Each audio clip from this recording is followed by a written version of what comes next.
Bonjour à tous et bienvenue dans cette nouvelle chronique biologique.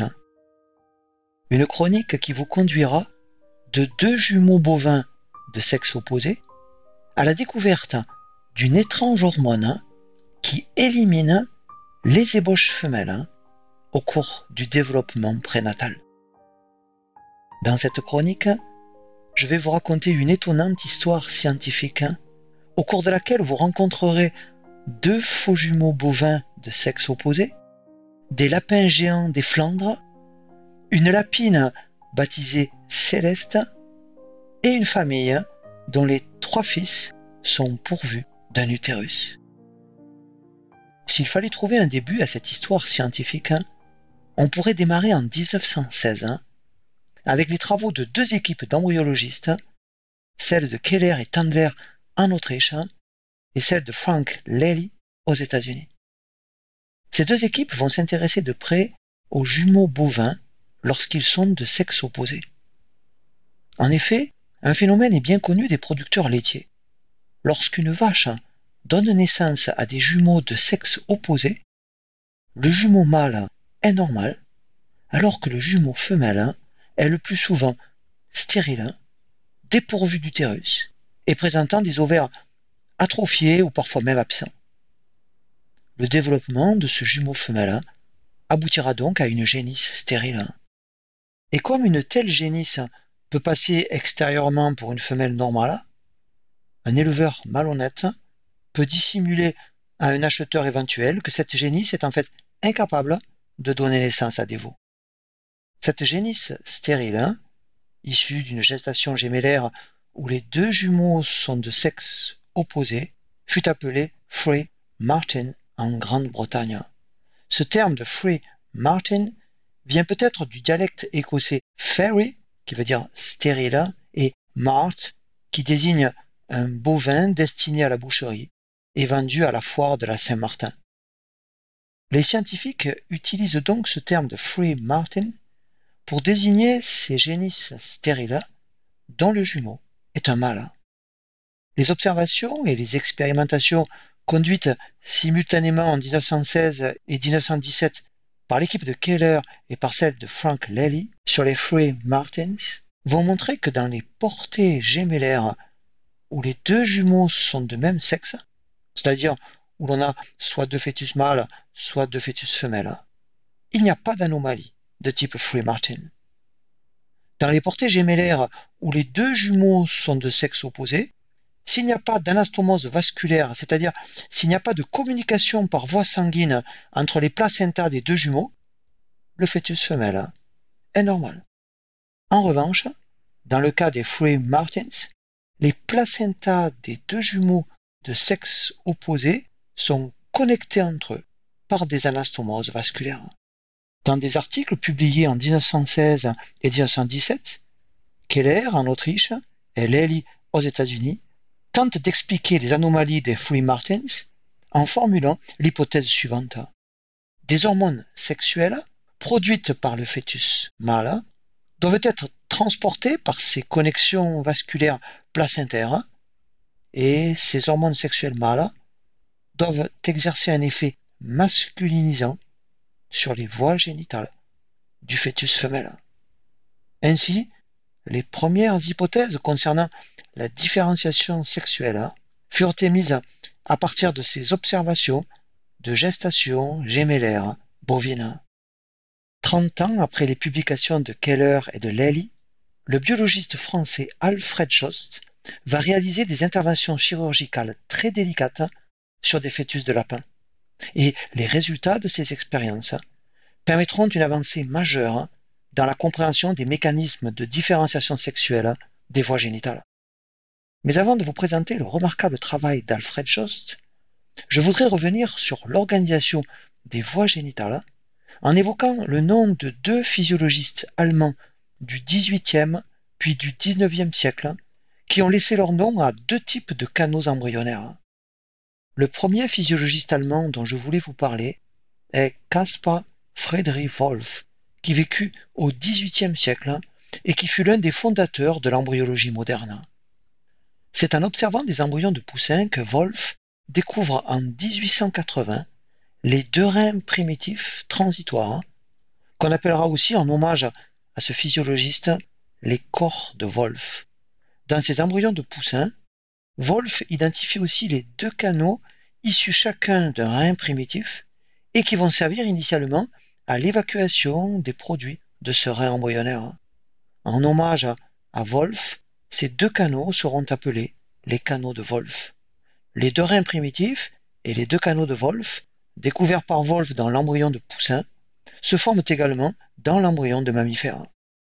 Notons qu'un embryon de mammifère peut être de sexe génétique femelle, c'est-à-dire porteur dans les noyaux de ses cellules de deux chromosomes X, ou bien de sexe génétique mâle, c'est-à-dire porteur dans le noyau de ses cellules d'un chromosome X et d'un chromosome Y.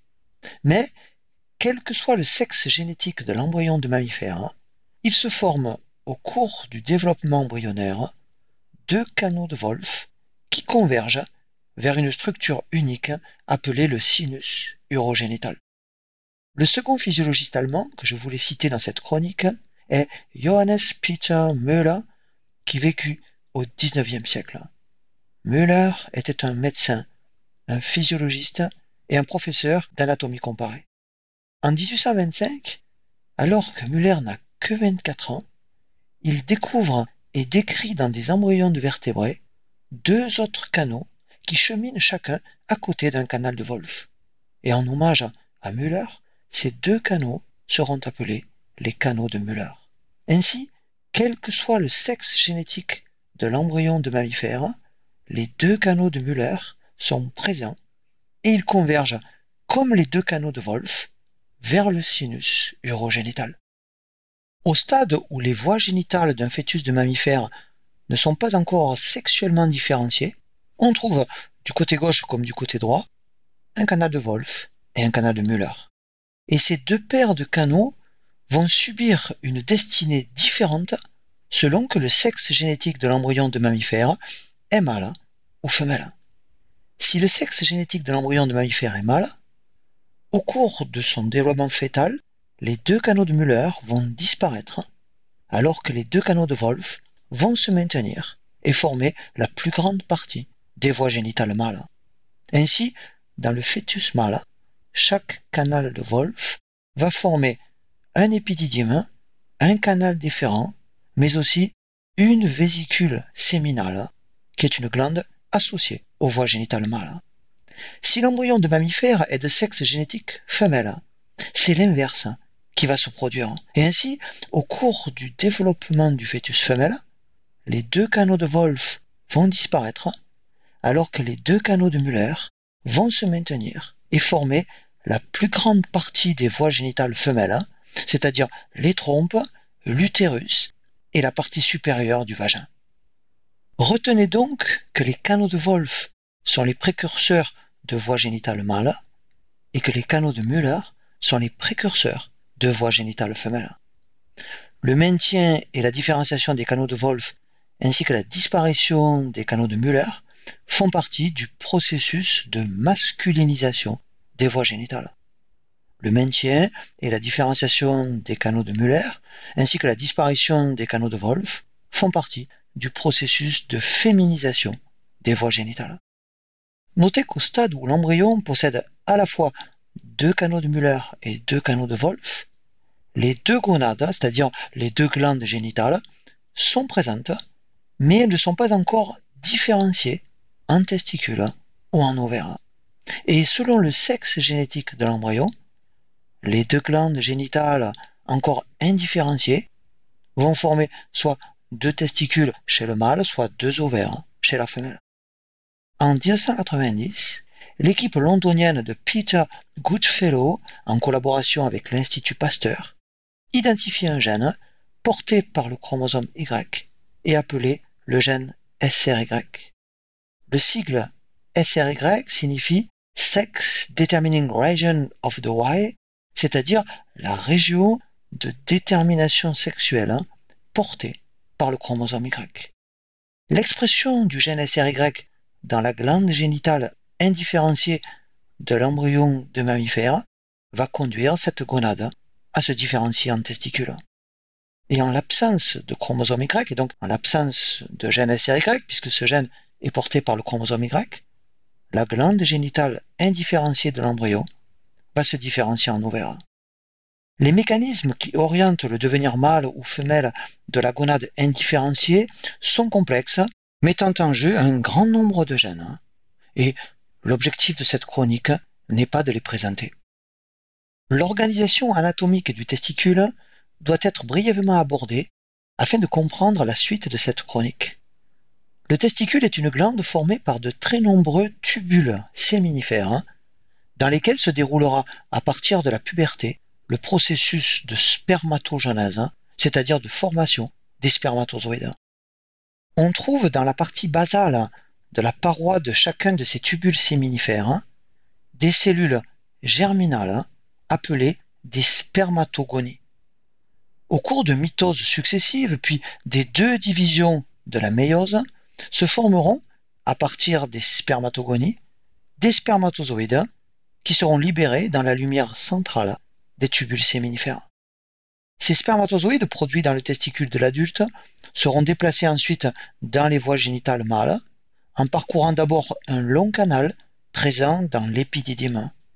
Puis, lors de l'éjaculation, les spermatozoïdes vont passer dans le canal déférent qui fait suite au canal de l'épididyme, puis ils passeront dans l'urètre pour être émis à l'extérieur des voies génitales. Autour des tubules séminifères du testicule se trouve un tissu interstitiel vascularisé. Et là encore, il me faut évoquer ici deux biologistes du XIXe siècle qui ont découvert dans le testicule deux types de cellules auxquelles on a donné leur nom. Le premier de ces deux biologistes du XIXe siècle est un physiologiste et histologiste italien dénommé Enrico Sertoli. C'est en étudiant la médecine à l'université de Pavie en Italie que Sertoli découvre en 1865 les grandes cellules qui forment la paroi des tubules séminifères et qu'on va appeler les cellules de Sertoli. Les cellules de Sertoli sont de grandes cellules somatiques de soutien qui constituent un épithélium unistratifié formant la paroi des tubules séminifères du testicule de mammifère. Les cellules germinales qui sont à l'origine des spermatozoïdes, c'est-à-dire les spermatogonies, sont localisées à la base de cet épithélium. Les cellules de la lignée spermatique, qui sont aux différents stades de la spermatogenèse, sont entourées par les cellules de Sertoli, lesquelles sont nécessaires au processus de spermatogenèse. Le second biologiste du XIXe siècle que je voudrais évoquer est le zoologiste allemand Franz von Leidig, qui fut le premier à décrire en 1857 un second type de cellules somatiques dans le testicule, présent cette fois entre les tubules séminifères, c'est-à-dire dans le tissu interstitiel du testicule. En souvenir de Leidig, ces cellules interstitielles seront appelées les cellules de Leidig. Mais il faudra attendre 46 ans après la découverte des cellules de Leidig pour que les biologistes français Paul Bouin et Paul Ancel, histologistes de la faculté de Nancy, découvrent en 1903 le rôle endocrinien des cellules de Leidig du fœtus mâle. Les cellules de Leidig produisent une grande quantité de testostérone au début de la vie fœtale. Puis, à partir de la puberté, ce sont les cellules de Leidig du testicule adulte qui vont produire de grandes quantités de testostérone. La testostérone est une hormone de nature stéroïde, produite comme toutes les hormones stéroïdes à partir du cholestérol.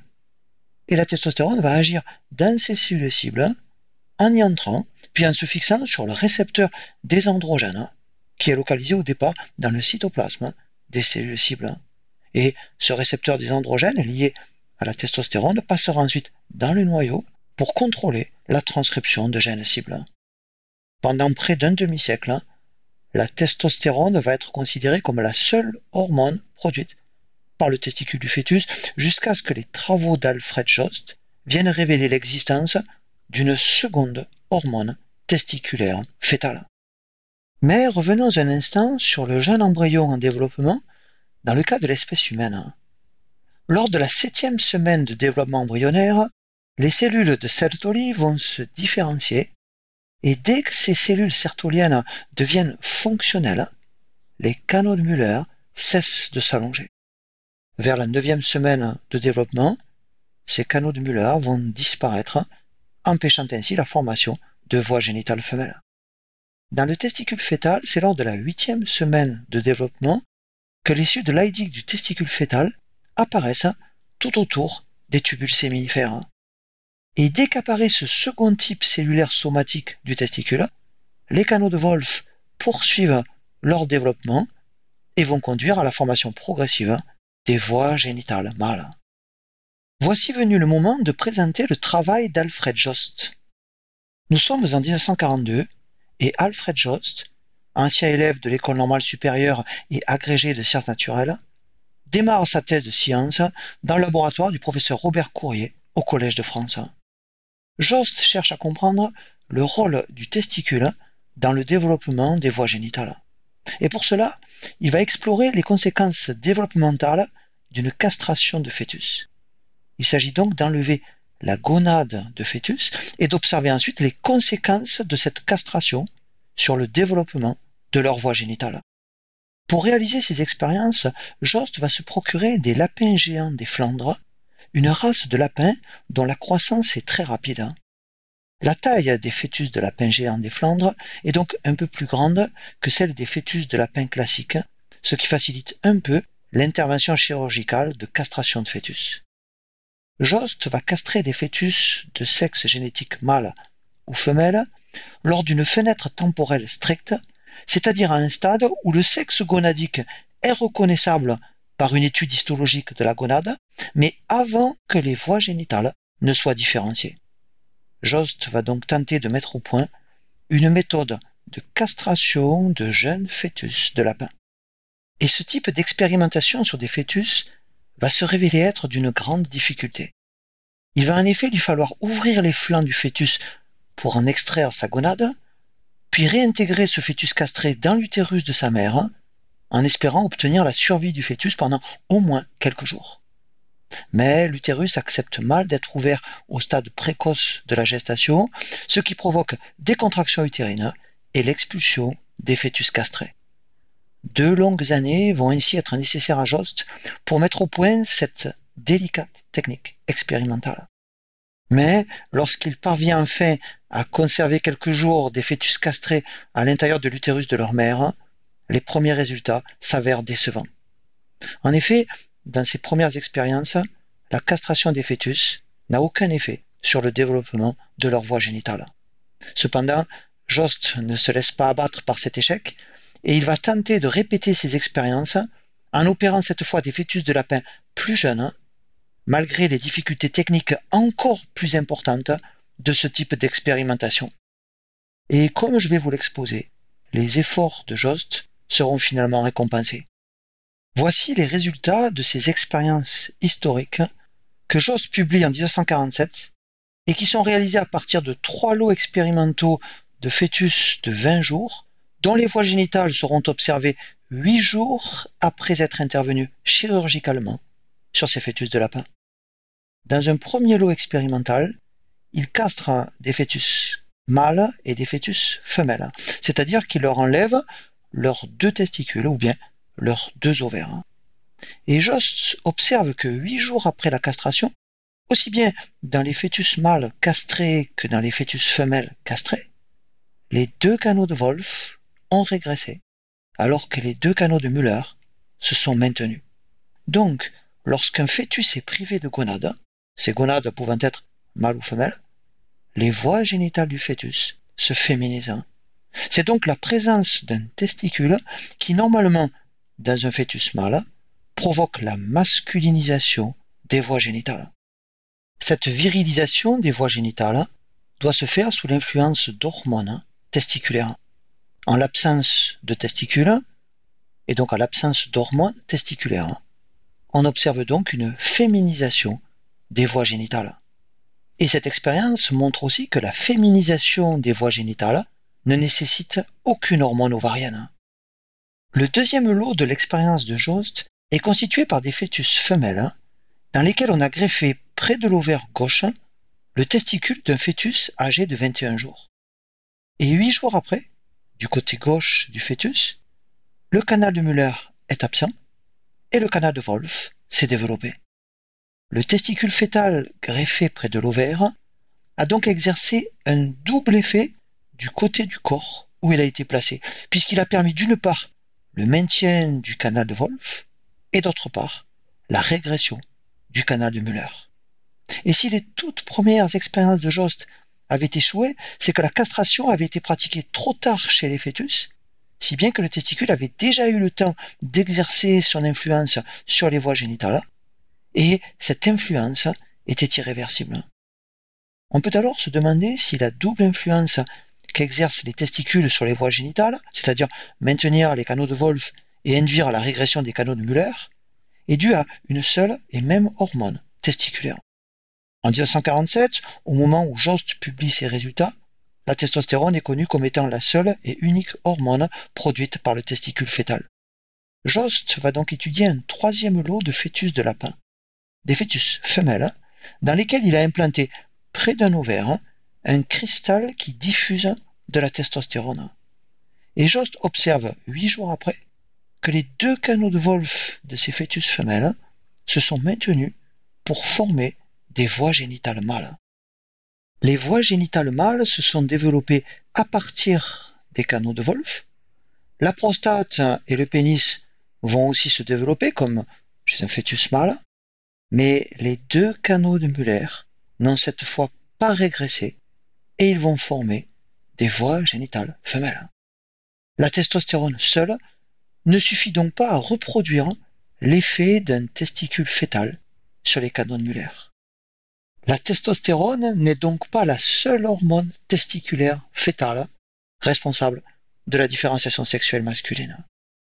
La testostérone fœtale est l'hormone responsable du maintien des canaux de Wolff et de leur différenciation en épididyme, canal déférent et vésicule séminale. La testostérone fœtale permet aussi, à partir du sinus urogénital, la formation de la prostate, qui est une glande annexe de l'appareil génital mâle. Et la testostérone fœtale permet également, à partir des organes génitaux externes indifférenciés, la formation du pénis et du scrotum. Mais le troisième lot expérimental de Jost démontre que la testostérone n'est pas l'hormone testiculaire qui induit la régression des canaux de Müller. Jost en conclut qu'il existe une autre hormone testiculaire différente de la testostérone et responsable de la disparition des canaux de Müller. Jost va nommer ce facteur encore inconnu l'hormone inhibitrice des canaux de Müller. Et ainsi, en 1952, au cours d'un congrès qui se déroule à Montréal, Jost va formuler pour la première fois l'hypothèse d'une dualité de sécrétion hormonale du testicule fœtal. Le testicule du fœtus produirait donc 2 hormones, la testostérone, qui est bien connue à l'époque, et une seconde hormone, l'hormone inhibitrice des canaux de Müller, une hormone qui reste à découvrir. Mais Jost va devoir faire face pendant de longues années à l'incrédulité des embryologistes qui refusent de croire à l'existence d'une autre hormone testiculaire fœtale différente de la testostérone, hormone qu'on pourrait de façon imagée qualifier d'hormone misogyne puisque cette hormone est responsable de la disparition des ébauches des voies génitales femelles. En 1956, Jost devient titulaire de la chaire de physiologie comparée de la faculté des sciences de Paris. En 1974, il sera élu au Collège de France. Puis, en 1979, Jost sera élu à l'Académie des sciences, dont il deviendra le secrétaire perpétuel de 1986 jusqu'à son décès en 1991. Mais, comme nous allons le voir dans cette chronique, ce n'est pas Jost qui parviendra à isoler cette hormone misogyne produite par le testicule fœtal et dont le rôle est de faire régresser les canaux de Müller. Pour parvenir à purifier une hormone, il faut disposer d'un test fiable de l'activité de cette hormone. Et Régine Picon, membre du groupe de Jost à l'Université de Paris, va proposer en 1969 un test biologique d'activité de cette hormone misogyne. Régine Picon prélève les voies génitales encore indifférenciées d'un jeune fœtus de rat, c'est-à-dire elle prélève ses canaux de Wolff et canaux de Müller. Comme il est difficile de séparer ces deux types de canaux, ils sont cultivés ensemble au lieu de tenter de les séparer. Régine Picon va placer ce tractus génital fœtal composé d'un canal de Wolff et d'un canal de Müller sur une grille posée sur une coupelle remplie de liquide nutritif. Elle associe ensuite à ces canaux un testicule de fœtus de rat. Au bout de 3 jours, elle vérifie l'effet du testicule fœtal sur les canaux de Müller en réalisant un examen histologique des cultures de canaux de Müller. Au moment du démarrage des cultures, le canal de Müller est intact, mais au bout de 3 jours de culture, en présence du testicule fœtal, l'hormone misogyne produite par ce testicule fœtal a conduit à la régression presque totale du canal de Müller. Ce test, mis au point par Régine Picon, va s'avérer beaucoup plus commode à utiliser que les techniques opératoires extrêmement difficiles pratiquées par Jost sur des fœtus de lapin. Et en utilisant ce test, Régine Picon va démontrer que le canal de Müller perd sa sensibilité à cette hormone misogyne à un stade précoce de la vie fœtale. Mais le testicule conserve sa capacité à produire cette hormone jusqu'à la naissance et même au-delà. C'est alors que va rentrer en jeu Nathalie Josso, qui est pédiatre de formation et qui va très vite orienter son activité de recherche sur le thème de la différenciation sexuelle fœtale. Nathalie Josso va ainsi mener de front une activité médicale en endocrinologie pédiatrique et des recherches fondamentales qui visent à caractériser cette étrange hormone misogyne produite par le testicule fœtal. Jost a été son professeur, mais Nathalie Josso va démarrer son activité de recherche sur cette hormone misogyne en 1968 dans une unité de l'INSERM indépendante du laboratoire de Jost. Elle poursuivra son activité de recherche sur cette hormone à l'École normale supérieure, puis à l'Université Paris-Sud. Nathalie Josso va commencer par débaptiser l'hormone inhibitrice de Jost.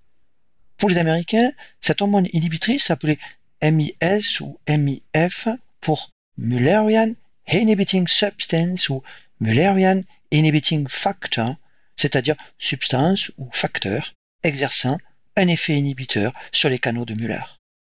Mais Nathalie Josso va renommer cette substance l'AMH pour Anti-Mullerian Hormone ou hormone anti-mullerienne. Et c'est cette appellation qui va finalement rester.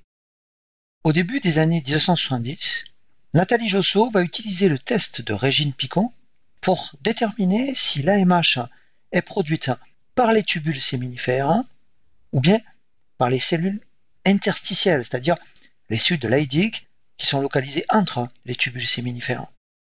Pour cela, Nathalie Josso va utiliser des testicules de fœtus de veau qui sont bien plus gros que les testicules de fœtus de rat et dont la dissection s'avère donc plus facile. À partir de ces testicules de veau fœtal, elle va séparer les tubules séminifères du tissu interstitiel et tester séparément leur action sur des voies génitales indifférenciées de fœtus de rat, c'est-à-dire sur leurs canaux de Wolff et leurs canaux de Müller. Pendant 3 jours sont cultivés ensemble des tubules séminifères de fœtus de veau et des voies génitales indifférenciées de fœtus de rat composés d'un canal de Wolff et d'un canal de Müller. Et au bout de ces 3 jours de culture, Josso observe que le canal de Müller a régressé. En revanche, après 3 jours de coculture de cellules interstitielles et de voies génitales indifférenciées de fœtus de rat, le canal de Müller n'a pas régressé. Cette expérience montre donc que l'AMH est une hormone produite par les tubules séminifères et non pas par le tissu interstitiel qui contient les cellules de Leydig. Mais comme les tubules séminifères contiennent à la fois des cellules de Sertoli et des cellules de lignée spermatique, Josso va chercher à savoir lequel de ces 2 types cellulaires produit l'AMH. En 1973, elle soumet les tubules séminifères de fœtus de veau à une irradiation qui détruit les cellules germinales, mais qui n'est pas nocive pour les cellules de Sertoli. Et les radiations des tubules séminifères ne modifient pas l'activité antimullérienne du testicule fœtal. Avec ou sans cellules germinales, le tubule séminifère conduit donc à la disparition du canal de Müller. On peut en déduire que ce sont les cellules de Sertoli du testicule fœtal qui produisent l'AMH. Alors que la testostérone est une hormone leydigienne, l'AMH est une hormone sertolienne. En 1984, Jean-Yves Picard et Nathalie Josso publient les résultats d'une étude qui leur a permis, à partir de testicules de fœtus de veau, de purifier l'AMH bovine. Les opposants à Jost, qui refusaient de croire en l'existence d'une seconde hormone testiculaire, doivent donc rendre les armes. L'AMH existe bel et bien.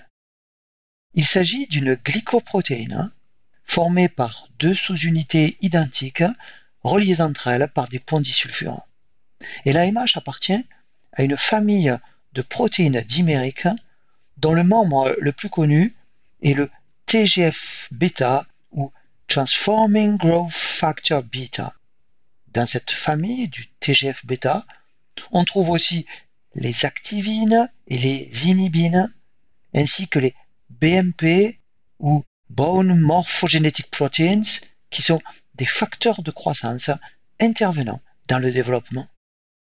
Évoquons maintenant la contribution de Céleste à l'histoire scientifique de l'AMH. Céleste est une lapine blanche qui permettra à Nathalie Josso, Bernard Vigier et Jean-Yves Picard de publier en 1986 le résultat suivant. Ils ont immunisé Céleste contre l'AMH bovine en lui injectant plusieurs fois cette hormone afin que la lapine Céleste produise des anticorps contre l'AMH. Et Josso et son équipe vont entourer Céleste du plus grand soin parce que l'immunisation de cette lapine avait englouti une bonne partie de leur provision d'AMH purifiée. Après accouplement, Céleste va donner naissance à des laperons mâles et femelles. Les petites lapines femelles sont normales, mais les laperons mâles possèdent un utérus. Lors de la gestation, des anticorps anti-AMH présents dans le sang de Céleste après son immunisation ont traversé le placenta et ils ont empêché l'action de l'AMH produite par les testicules des fœtus mâles. Ainsi, l'AMH de ces fœtus mâles n'a pas pu provoquer la régression de leur canaux de Müller, d'où la présence d'un utérus chez ces petits lapins mâles auxquels Céleste a donné naissance. Une autre démonstration du rôle de l'AMH est obtenue par Richard Beringer de l'Université de Pennsylvanie aux États-Unis. Beringer et ses collaborateurs publient en effet en 1990 dans la revue Nature le résultat de manipulation génétique chez des souris dont on a forcé leur tissu à produire de l'AMH très précocement au cours de leur vie fœtale. Et les femelles de cette lignée de souris transgéniques naissent privées d'utérus et même privées d'ovaires. En 1998, Christelle Racine, qui mène son travail de thèse dans le laboratoire de Nathalie Josso, montre que l'AMH est capable de freiner la production de testostérone par les cellules Leydig du fœtus de rat. L'AMH sertolienne peut donc exercer un effet local dans le testicule en freinant la stéroïdogénèse leydigienne. Et un effet symétrique va aussi être démontré, c'est-à-dire que la testostérone leydigienne peut freiner la production d'AMH sertolienne. L'AMH est une hormone qui est produite en quantité par le testicule fœtal. Ainsi, entre la 8e et la 10e semaine de développement chez l'humain, la sécrétion d'AMH par les testicules est maximale et cette hormone agit localement sur les canaux de Müller qui ne sont sensibles à l'AMH qu'au cours d'une courte période. Puis rapidement, après le début de la régression des canaux de Müller, la masculinisation des canaux de Wolff se fait sous l'action de la testostérone sécrétée par les cellules de Leydig. Les cellules de Sertoli du testicule continuent ensuite de produire de l'AMH jusqu'à la puberté, où cette production se met alors à s'effondrer. Contrairement à l'AMH, la production de testostérone par les testicules s'interrompt pendant l'enfance, puis elle se met à augmenter fortement au moment de la puberté pour rester élevée chez l'adulte. Il y a donc une sorte de chassé-croisé entre l'AMH et la testostérone au moment de la puberté chez l'homme, puisque au moment de la puberté, la production d'AMH diminue alors que celle de testostérone augmente. Notons que les récepteurs des androgènes ne sont pas encore présents dans les cellules de Sertoli fœtale, si bien que la testostérone produite par les cellules de Leydig fœtale ne peut pas freiner la production d'AMH par les cellules de Sertoli fœtale. Mais au moment de la puberté chez l'homme, quand la concentration sanguine de testostérone augmente, les cellules de Sertoli expriment le récepteur des androgènes et la montée de testostérone réduit alors la production d'AMH. En 1986, deux équipes concurrentes, celle de Richard Kate aux États-Unis et celle de Nathalie Josso en France, vont simultanément cloner le gène bovin de l'AMH, autrement dit isoler ce gène.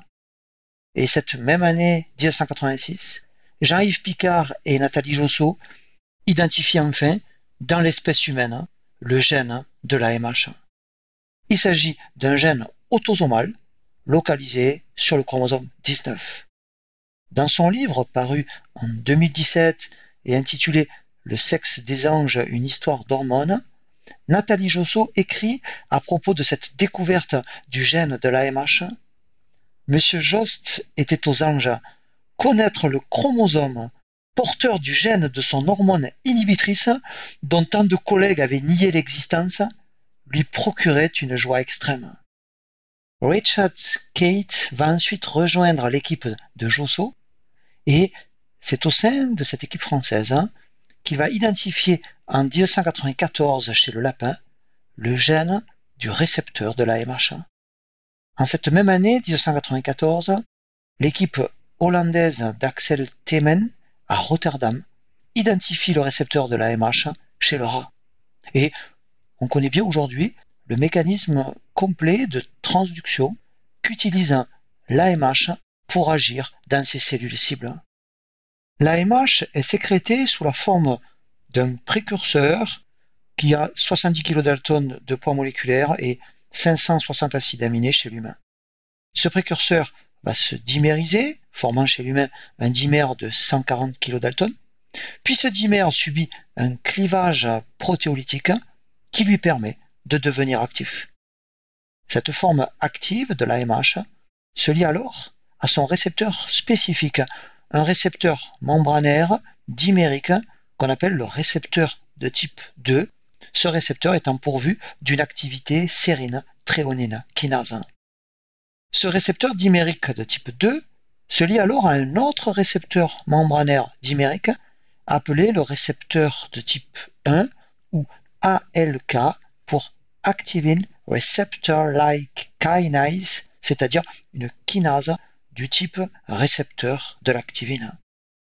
Le récepteur de type 2 phosphoryle alors une région intracellulaire du récepteur de type 1, ce qui active le domaine sérine-tréonine kinase de ce récepteur de type 1.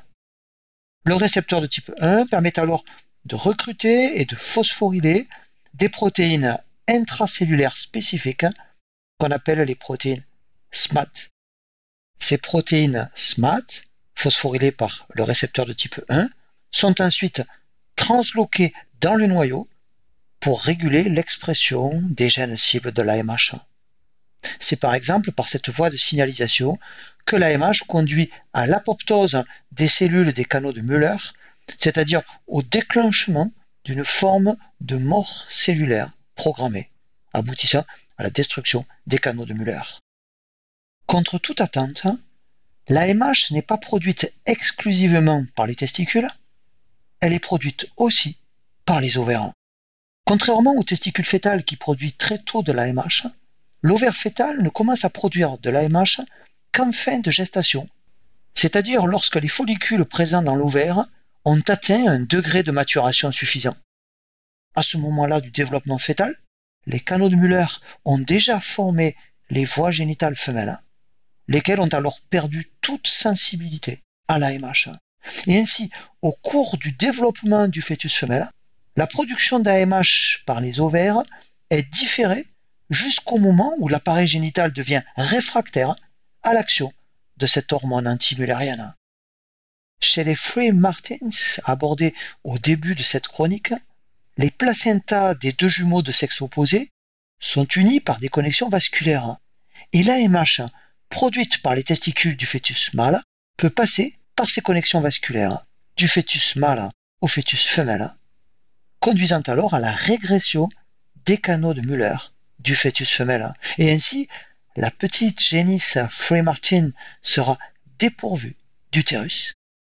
Chez la femelle Free-Martin, l'AMH issue du testicule fœtal va aussi induire une régression des ovaires fœtaux, une disparition dans ces ovaires des ovogonies et une masculinisation de ces ovaires avec apparition de tubules séminifères qui pourront eux-mêmes produire ensuite de l'AMH. Notons que chez la femelle Free-Martin, l'AMH testiculaire est capable de faire régresser les canaux de Müller de la femelle parce que cette hormone va agir ici de façon précoce, avant que les canaux de Müller de la femelle n'aient perdu leur sensibilité à l'AMH. L'ovaire est le siège de la folliculogenèse, c'est-à-dire du développement folliculaire, du stade de follicule primordial, puis follicule primaire, secondaire et tertiaire, jusqu'au follicule mûr qui, lors de l'ovulation, libérera un gamète femelle.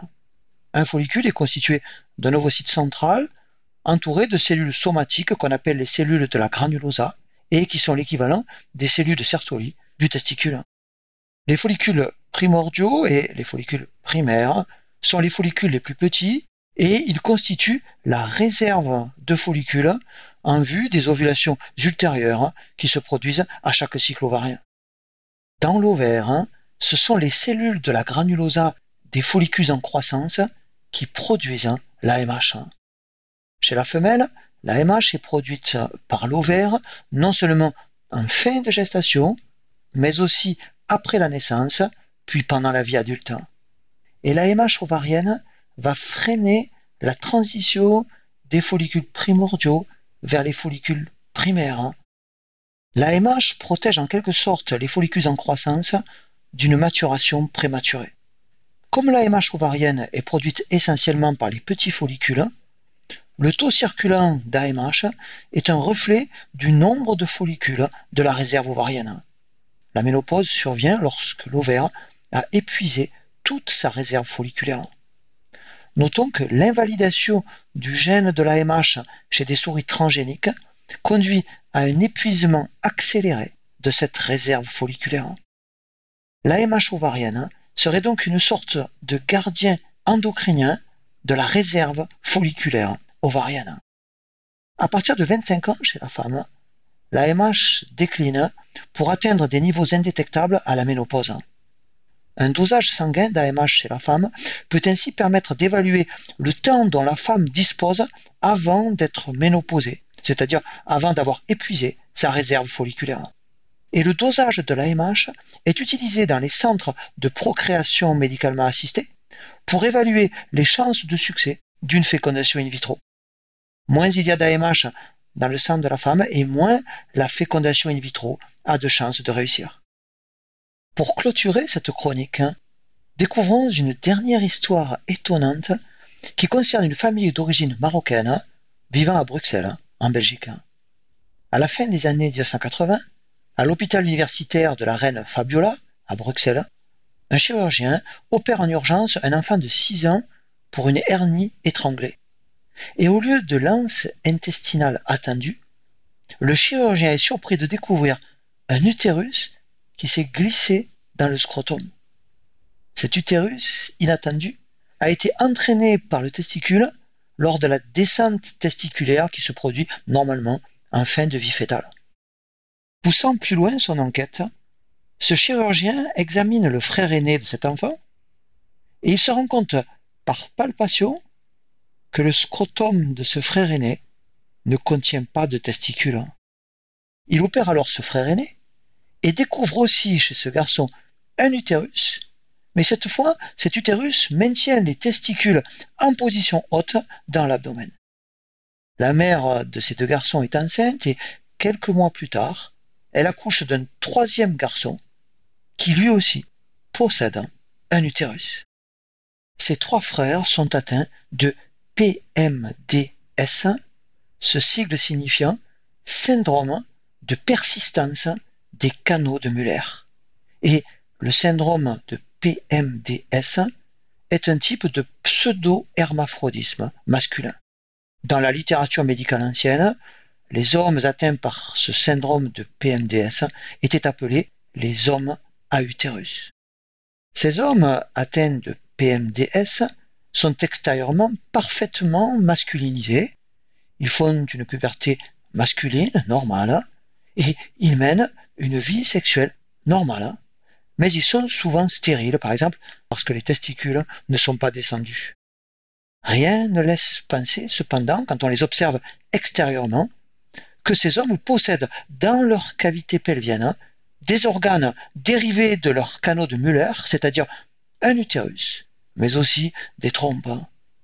L'étude des 3 frères d'origine marocaine, tous pourvus d'un utérus, va montrer que leurs testicules ne produisent pas d'AMH.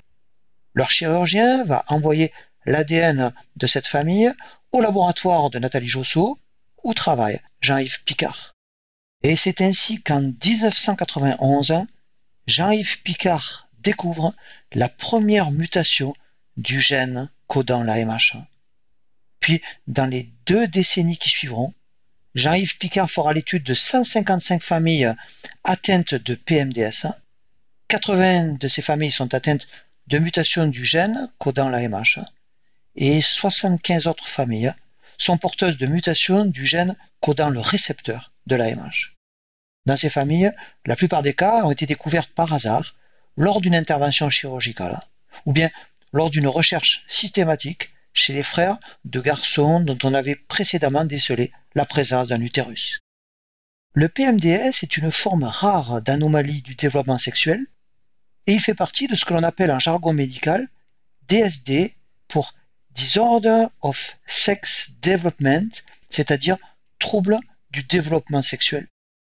Le syndrome d'insensibilité complète aux androgènes, dont je vous ai parlé dans une précédente chronique, est un autre exemple de DSD et il s'agit aussi d'un pseudo-hermaphrodisme masculin.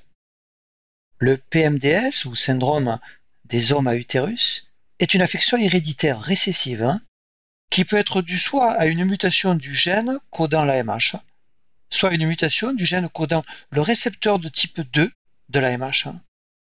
Notons que lors des expériences que Jost réalisa en 1947, dans le 3e lot expérimental dont je vous ai parlé, il avait implanté un cristal de testostérone près des voies génitales d'un fœtus de lapin femelle. Et dans cette expérience, la testostérone émise par le cristal avait maintenu les canaux de Wolff et les avait conduits à former les voies génitales mâles. Mais comme ce cristal ne diffusait pas d'AMH, contrairement à un testicule fœtal, l'hormone antimüllérienne était donc absente, si bien que les canaux de Müller ont pu persister et former un utérus. Jost avait donc ainsi obtenu artificiellement, dans ce 3e lot expérimental de fœtus de lapin, l'équivalent de ce que l'on peut observer chez les hommes à utérus. En 1972, dans un article intitulé Becoming a Male, c'est-à-dire devenir un mâle, Alfred Jost écrivait les mots suivants. Devenir un mâle est une aventure longue, difficile et risquée. C'est une lutte contre une propension naturelle vers la féminité. Si Jost a indéniablement fait avancer notre compréhension des mécanismes de la différenciation sexuelle, en ouvrant la voie qui conduisit à l'isolement de l'hormone antimüllérienne, nous devons aujourd'hui rectifier cette vision machiste de la différenciation sexuelle femelle. Pour Jost, la différenciation sexuelle femelle est l'aboutissement d'un mécanisme par défaut, mais cette vision ne correspond pas à la réalité. Il est vrai que si l'on résume la voie de différenciation sexuelle mâle chez les mammifères, on peut en effet la décrire comme un processus actif nécessitant une succession de facteurs. Le sujet XY génétiquement mâle possède un chromosome Y qui est porteur d'un gène SRY. Ce gène SRY va s'exprimer dans les précurseurs des cellules de Sertoli de la gonade indifférenciée. Dans ces cellules, l'expression du gène SRY conduit à activer la transcription du gène autosomal SOX9 et la protéine SOX9 participe ensuite à l'activation de la transcription du gène de l'AMH. Ces cellules exprimant l'AMH sont alors devenues des cellules de Sertoli différenciées et la gonade qui les contient est devenue un testicule. L'AMH, première hormone testiculaire, va alors induire la régression des canaux de Müller, empêchant ainsi le développement des voies génitales femelles. Les cellules de Leydig se différencient à leur tour dans le testicule fœtal et elles produisent alors de la testostérone. La testostérone, seconde hormone testiculaire, va alors induire le maintien et la masculinisation des canaux de Wolff. Pour la différenciation sexuelle femelle du sujet XX, l'absence de chromosome Y et donc l'absence de gène SRY conduit la gonade indifférenciée à devenir un ovaire, lequel ne va donc produire ni d'AMH ni de testostérone. L'absence d'AMH permet aux canaux de Müller d'être maintenus et de former des voies génitales femelles. L'absence de testostérone entraîne la régression des canaux de Wolff, empêchant ainsi le développement de voies génitales mâles. Il est vrai que le processus de différenciation sexuelle femelle peut apparaître en le décrivant ainsi comme un processus par défaut lié à l'absence de facteurs masculinisants. Mais le processus de différenciation sexuelle femelle n'est pas simplement un processus par défaut qui serait déterminé uniquement par l'absence de facteurs masculinisants. En effet, on sait depuis une dizaine d'années qu'il existe aussi des processus actifs de différenciation de la gonade femelle. Et la gonade femelle se protège aussi de facteurs masculinisants en inhibant l'expression de ces facteurs tout au long du développement et jusqu'à l'âge adulte. Ainsi, l'ovaire cesse aujourd'hui d'être vu comme un testicule par défaut, mettant fin à la vision machiste du processus de différenciation sexuelle femelle. Devenir femelle est donc aussi une longue et périlleuse aventure, une lutte contre la masculinisation et un processus tout aussi complexe que celui qui permet de devenir un mâle. En fait, de la formation de la première cellule de notre corps, la cellule œuf, jusqu'à la mort de notre organisme, toute notre existence est une longue et périlleuse aventure, une lutte permanente contre la mort. Et comme le disait Albert Einstein, la vie est une aventure. Elle doit être sans cesse disputée à la mort.